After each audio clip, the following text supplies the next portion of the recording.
même finalement, dans vos recherches, vous étudiez beaucoup l'œuvre de Carl Schmitt. Oui, c'est vrai.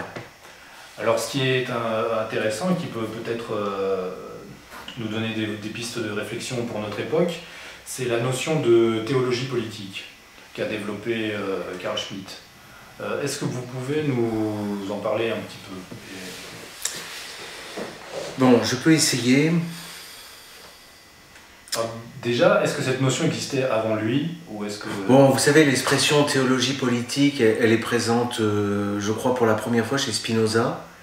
C'est le traité théologico-politique. Mais lui parle de la théologie politique comme d'un phénomène occidental, universitaire, qui remonte au Moyen-Âge. Qui remonte au XIe siècle, en fait. XIe, XIIe siècle. En fait, à la réforme grégorienne. Et qui consiste dans la séparation entre deux facultés, la faculté de droit et la faculté de théologie.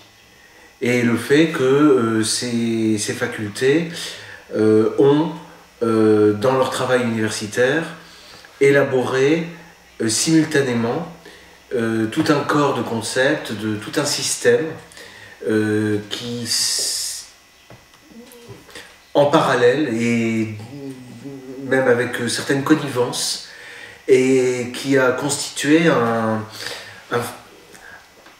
qui a constitué le problème de la théologie politique, c'est-à-dire le problème de la correspondance entre les concepts juridiques qu'on trouve en droit constitutionnel, en droit international, en droit pénal, en droit civil, et les concepts théologiques.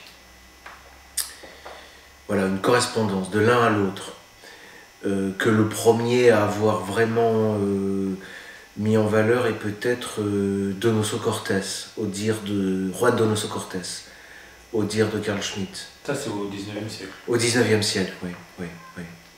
Alors, Donoso Cortés, c'est un penseur catholique espagnol. Contre-révolutionnaire. Contre-révolutionnaire, oui. Dans la lignée un peu de Joseph de Maistre. Exactement, oui, dans la lignée de Joseph de Maistre. Oui. Son grand texte sur la guerre, par exemple, il a écrit, je pense, avec le texte de Joseph de Maistre sous les yeux. Parce que c'est pas un plagiat, mais c'est une retraduction.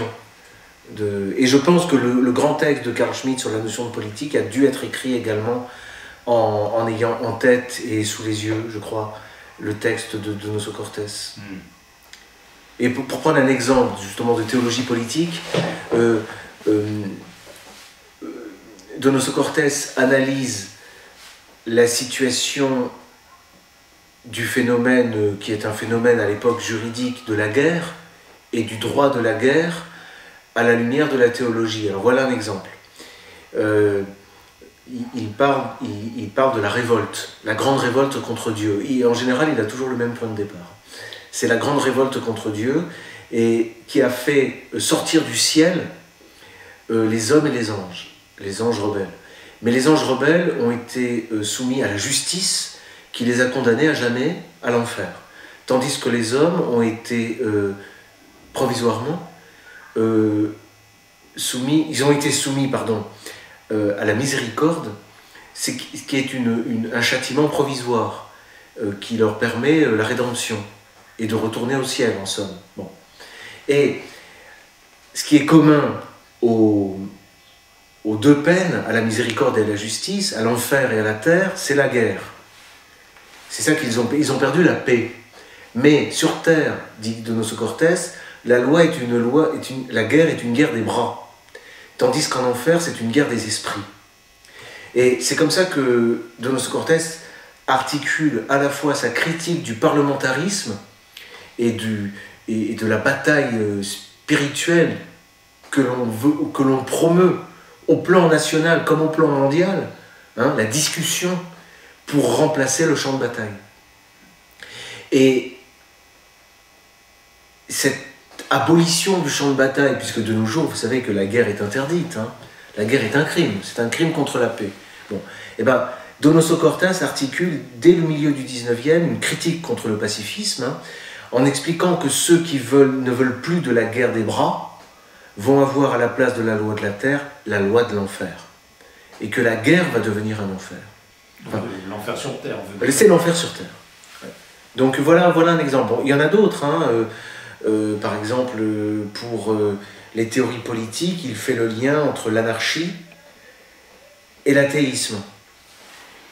Ou bien, et il analyse de manière de plus en plus fine les régimes constitutionnels en fonction des théologies.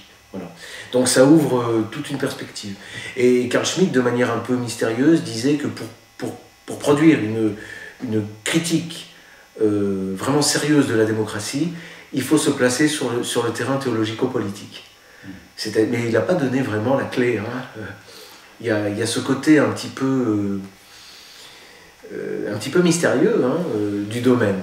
Ah, est-ce que la clé chez Carl Schmitt, c'est pas cette notion qu'il a creusée toujours plus, peut-être sur la deuxième partie de sa vie, ce qui est la notion de catéchone, ce qu'il appelait, qui est en fait une notion au départ vraiment théologique, puisque c'est ce que les pères de l'Église désignaient par catéchone, en fait, l'Empire romain, et l'Empire romain qui avait une fonction en plus de l'Église, d'être ceux qui retient, c'est l'étymologie catéchone, c'est ceux qui empêchent, ceux qui retiennent, la venue de l'antéchrist en fait. Et c'est ce que finalement pour Carl Schmitt c'était la venue de l'anomie en fait, de l'anarchie en fait, de l'absence de principe en fait. Alors est-ce que justement là on n'est pas sur quelque chose de plus précis peut-être chez Carl Schmitt?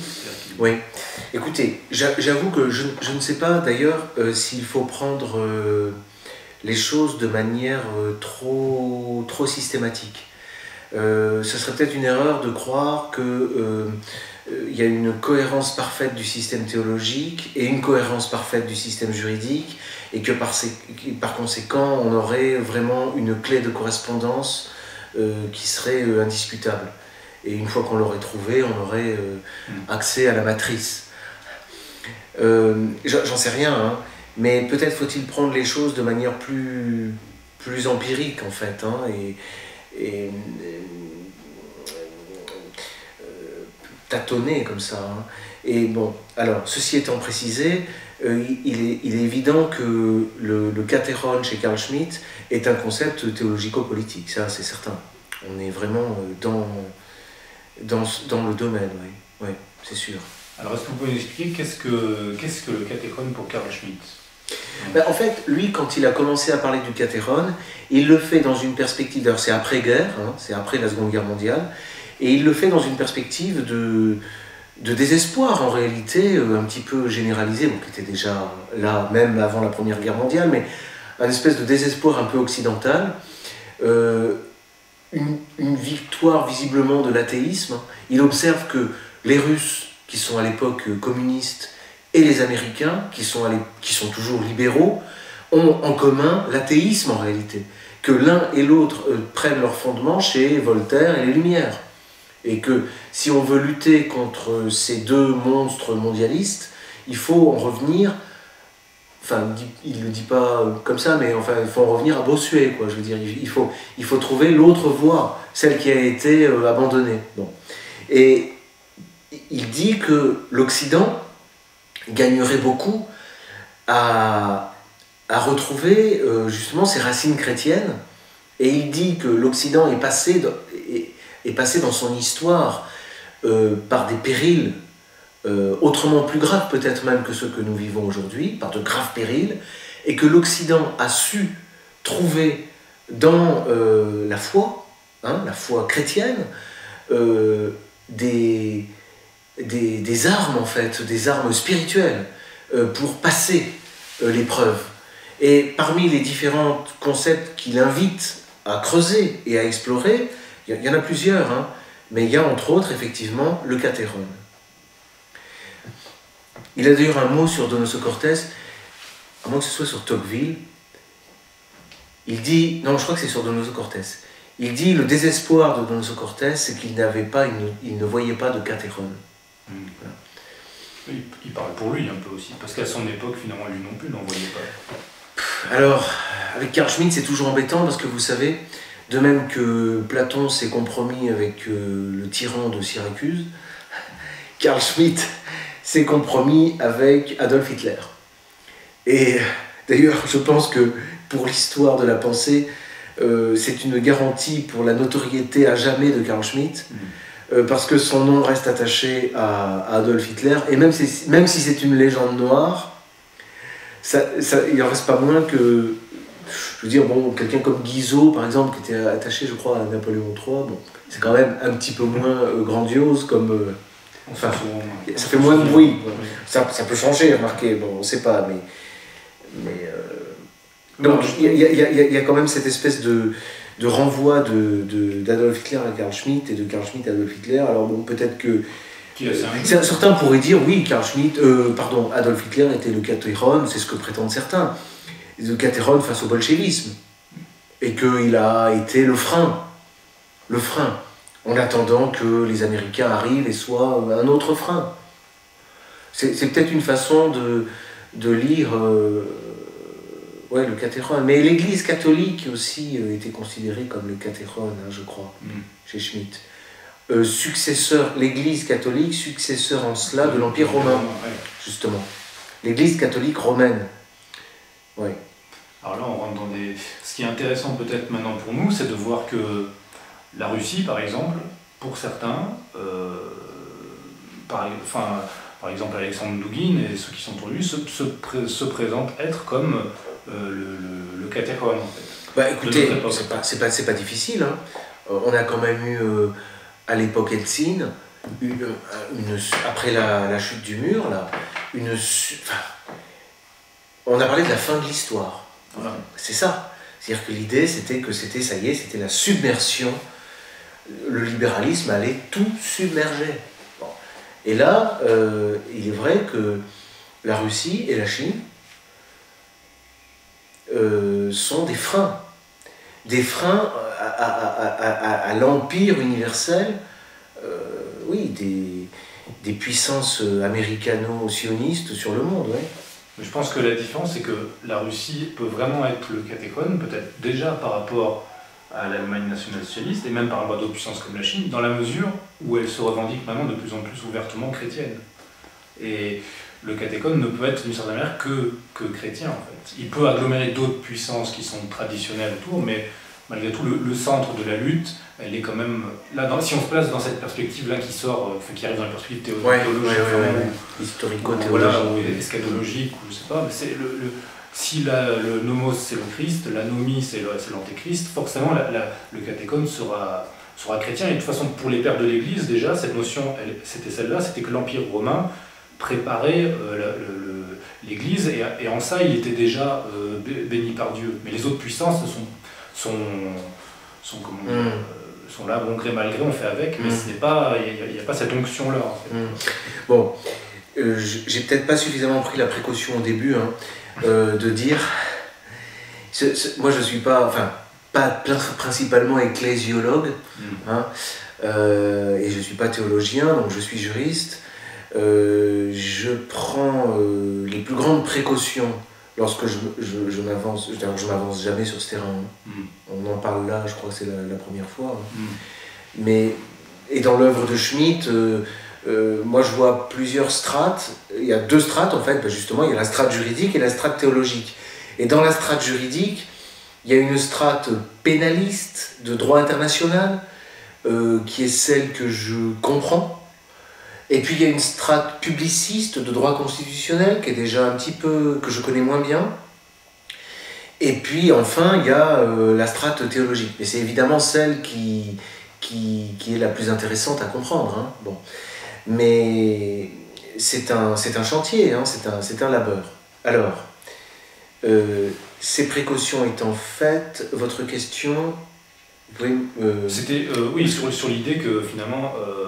oui, le catéchone devrait être chrétien. Oui, alors justement, je reprends ça parce qu'il y a l'Empire romain, il y a l'Église comme institution qui perpétue l'Empire romain, mais il y a également l'État. L'État, et quelque part, je crois que c'est chez Hegel qu'on a cette idée que l'État c'est une sorte de Christ. Donc entre l'Église et l'État, bon, c'est pas évident, il y a quelque chose, et par ailleurs, il est évident que la Russie, de très longtemps, s'est posée comme étant la troisième Rome. Bon, ça on le sait. Donc effectivement, la Russie a plus d'un titre, pourrait prétendre être, effectivement, pour être, disons, prétendre, on ne peut pas prétendre être, mais pourrait être reconnu comme étant le Catéron. Alors, c'est d'un poids énorme, surtout dans les perspectives de propagande que nous vivons actuellement, puisque vous savez que les guerres, ça me fait mal de le dire comme ça, mais les conflits hein, qui déchirent le monde actuellement sont des conflits que les idées théologiques innervent. Bon, du côté d'un certain islam, hein, c'est clair et net. Hein, bon, c'est une lutte apocalyptique. Du côté chiite, je pense également. Hein, du côté judaïque, on ne me l'enlèvera pas. Et quant à Bush, rappelez-vous les tirades sur... lui, le 11 septembre, il est sorti en chantant les psaumes. Hein, je marche à travers... Mon Seigneur me soutient, je marche à travers la vallée de l'ombre et de la mort, je suis là. Enfin, bon, on est bien dans un contexte quand même où les théologies ont malheureusement, hein, et moi je le déplore en tant que juriste, hein, dans un contexte où les théologies mettent un peu de l'huile sur le feu. Alors, dans un contexte comme ça, il faut rappeler que le Catéron, dans la lettre de saint Paul aux Thessaloniciens, je crois que c'est la seconde, il explique, c'est vraiment l'Apocalypse, hein, c'est l'eschatologie. Hein. On a la venue du sans-loi, qu'on peut identifier comme étant l'Antéchrist, hein, la venue de l'Antéchrist sur Terre, donc qui est le prélude au retour du Christ, puisque le Christ va lutter contre l'Antéchrist. La venue de l'Antéchrist sur Terre ne se fera pas, d'après saint Paul, tant que sera là celui qui le retient. Comment le retient-il? Qui est-il? Pourquoi? Voilà l'objet de la discussion. Et c'est le Catéron, c'est celui qui retient, qui, retenant le pouvoir de l'Antéchrist, ou l'arrivée de l'Antéchrist, ou par là même, renvoie la fin des temps à plus tard. Bon, c'est ça le Catéron. Donc, il y a quelque chose d'extrêmement, effectivement, motivant hein, pour des fidèles, et pour des fidèles combattants.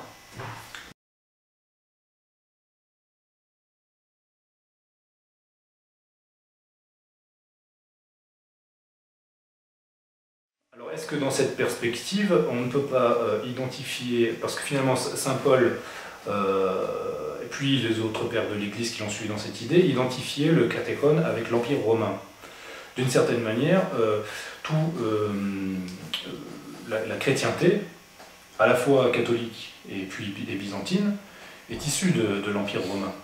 Sans la puissance de l'Empire romain, sans Constantin, par exemple, il n'y aurait pas eu les premiers conciles et l'organisation de l'Église, dont le terme même est au départ un terme politique, puisque ecclésia, ça désigne l'assemblée démocratique chez les Grecs, puis ensuite l'assemblée des fidèles de Dieu. Donc on a cette filiation qui effectivement est théopolitique dès le départ.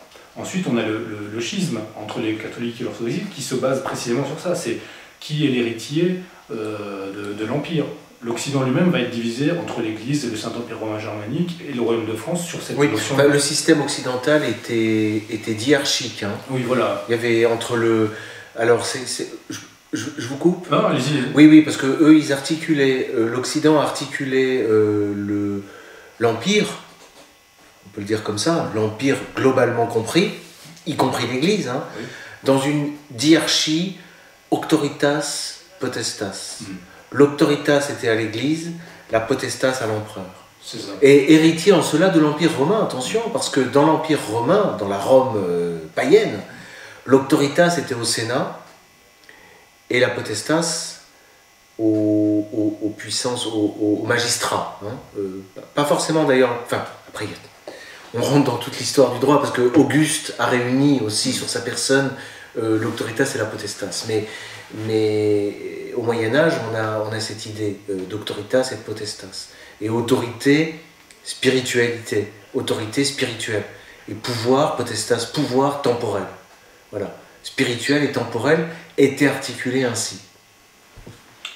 Mais justement, donc, sur cette idée que donc, le Catéchone, en tant qu'empire romain chrétien universel, on pourrait le voir comme ça, nous protège l'humanité qui est sous sa charge de la venue de l'anomie et de l'injustice et de l'antéchrist, en fait. Est-ce qu'on ne peut pas voir finalement que, en fait, ce qui est visé systématiquement par le protestantisme, le judéo-protestantisme anglo-saxon, puis aussi par les islamistes, c'est précisément ça, partout sur Terre, les restes de l'Empire romain, sous toutes ses formes, et à l'heure actuelle, les seuls restes de cet empire sous sa forme byzantine, qui n'est pas exactement la forme occidentale catholique qu'on a connue, mais sous la forme byzantine, c'est la Russie qui se revendique toujours plus ouvertement chrétienne, ou en tout cas protectrice des chrétiens, et notamment au Moyen-Orient et en Syrie, là où est né Saint Paul, là où a commencé le christianisme.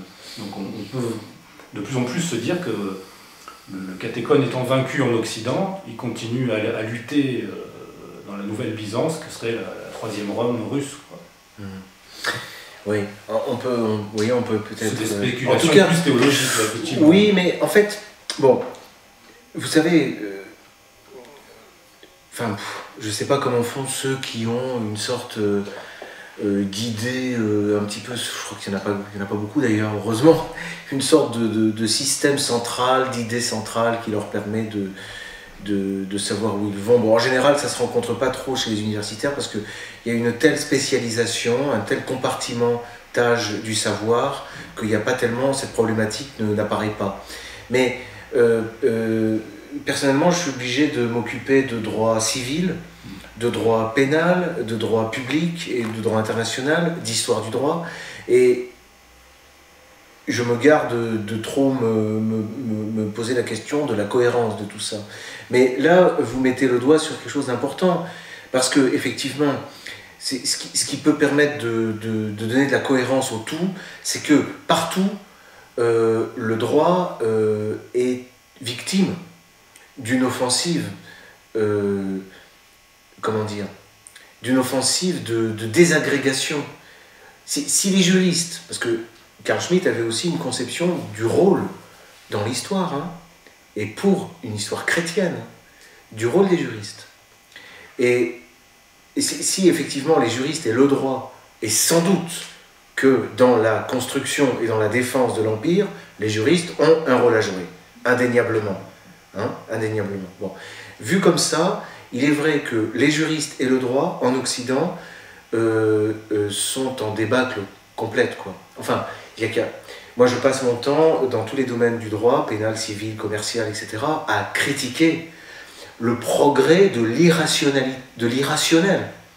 Et dans le domaine de l'histoire du droit, à déplorer et à critiquer et à montrer du doigt la défaite de l'université et le progrès de la bêtise sur l'intelligence et la fin de l'enseignement du droit. Parce que la clé de tout ça, c'est quand même l'étude. Et le premier bastion qui a été atteint en Occident, c'est l'étude, c'est l'université en fait. C'est ça, c'est l'importance de l'université. L'université a été est complètement délabrée. Bon. Et du coup, le législateur, entre guillemets, enfin les législateurs divers et variés, peuvent faire n'importe quoi. Et en général, enfin, si encore ils pourraient faire ce qui irait dans le bon sens, mais ils font tout en dépit du bon sens. Voilà. Et tout est permis, tout est possible. Donc là, effectivement, il y a très certainement un progrès du chaos et, comme vous le dites à plusieurs reprises, de l'anomie en Occident. Et donc, oui, on peut dire que on n'a pas beaucoup de catéchones. Oui, il n'y a pas de frein et de résistance au chaos en Occident, hein. En tout cas pas en France. Est-ce que vous pensez que cela peut revenir?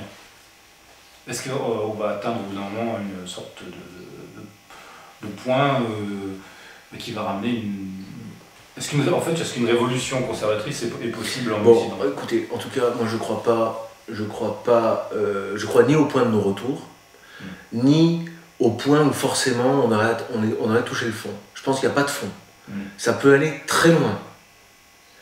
moi j'ai une vision un petit peu qui m'a aidé à sortir de la polarité droite-gauche. Vous savez, quand j'ai commencé mes études, dans l'université se présente à la fois comme extrêmement neutre, politiquement, hors du monde, mais en même temps, toutes les règles de droit sont toujours analysées comme une tension, comme étant soumises à une tension entre, en gros, progrès et réaction, droite et gauche. Et il est très difficile, tout est analysé dans ces termes-là. Et il est très difficile de sortir de... J'ai eu beaucoup de mal, personnellement, j'ai fait l'effort. Et justement, c'est quelqu'un comme Donoso Cortés qui m'a aidé, parce que c'est une vision chrétienne, précisément, qui remonte à Augustin. En réalité, il ne faut pas voir... C'est une vision manichéenne. On est dans le manichéisme, en somme, pour résumer. Notre précédent entretien sur le droit international, c'est ça. On est dans un monde où on a le progrès du manichéisme. Hein, et c'est pas gentil même, c'est pas juste pour ce qui était le manichéisme historique, authentique, tel que Mircea Eliade, tel que Henri Corbin nous en a parlé. Bon. On a cette idée de polarisation. Moi, j'aime bien me représenter les choses autrement, c'est-à-dire que la vérité est au centre, et vous avez deux attitudes. Soit vous vous tournez vers la vérité, et là, vous ne l'accédez pas à la vérité, mais au moins, vous formez une sorte de cercle et convergent vers la vérité. Soit vous vous en détournez, mais alors là, c'est l'infini qui s'ouvre devant vous. Et je l'ai observé en législation, c'est-à-dire que toutes ces réformes successives, pour des domaines que j'ai étudiés en particulier en droit patrimonial, tous les 20 ans, vous avez une nouvelle réforme.